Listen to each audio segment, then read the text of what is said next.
I've often said that all billionaires are evil. Now, when you look at the almost 1,000 billionaires that exist in the US, there are degrees of evil that they all represent. And certainly, when you look at the billionaires that are surrounding the Trump administration, those billionaires are a special breed of evil that rises above most of the other billionaires across the country. In fact, the three biggest billionaires that are flanking Trump in Elon Musk, Mark Zuckerberg, and Jeff Bezos, those represent the three biggest parasites and welfare queens that the US has ever seen. So it would be hard to top them in terms of the evil that they bring forward into society.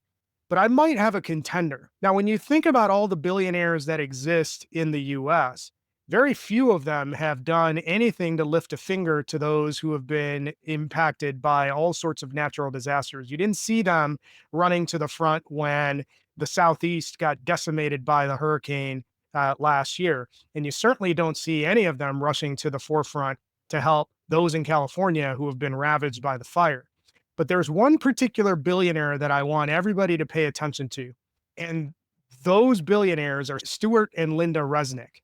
Now, when you think about the Resnicks, they might not be somebody that you're familiar with, but these are two billionaires that sit in California and they made their money in giant agriculture.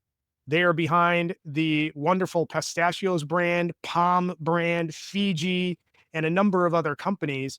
And those two billionaires who have a net worth of 13 billion consume almost the same amount of water that all the citizens in Los Angeles County combined. Think about that for a minute. One pair of billionaires consume more water than all the people in one of the largest counties in the US.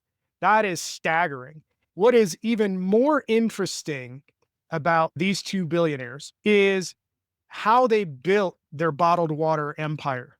One of the companies that they own is Fiji Water. And really, when you think about the concept of bottled water, single-use plastic bottles account for some of the biggest pollutants in the world. And what the Resnicks did is that they went into Fiji and looked at a piece of land that was pristine, that had this spring. They paid the government to buy it out, built a factory, and then paid the indigenous pennies on the dollar to go work in that factory and bottle that water so it could be sold globally at $4 a bottle. Now, that is a special kind of evil. Think about what those activities have done in terms of damage to the local ecosystem, to the indigenous, the global waste when it comes to plastics. It is a staggering amount of waste and damage that just one billionaire couple has brought forward.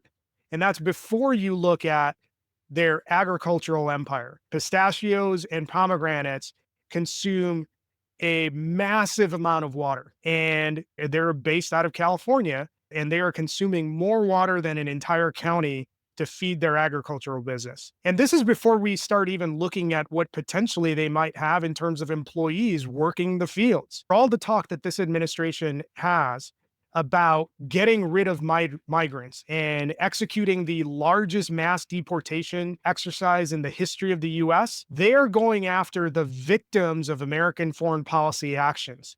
Why do migrants come to the US? Usually it's because of American foreign policy that's destroyed their homeland, causing them to flee. And the nerve of these Republicans and the nerve of this incoming administration to say that these people aren't welcome is one thing. But then you combine that with blaming the victim instead of the billion-dollar corporations that are employing these desperate people so that they can artificially keep wages low. That is the biggest sin.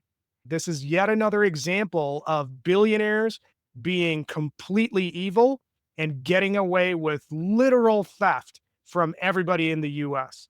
This is why I say it's the 90% versus the billionaire class and the millionaire class. Because before long, the people who are going to be working for pennies on the dollar is going to be us. We need to stand up and speak out and fight.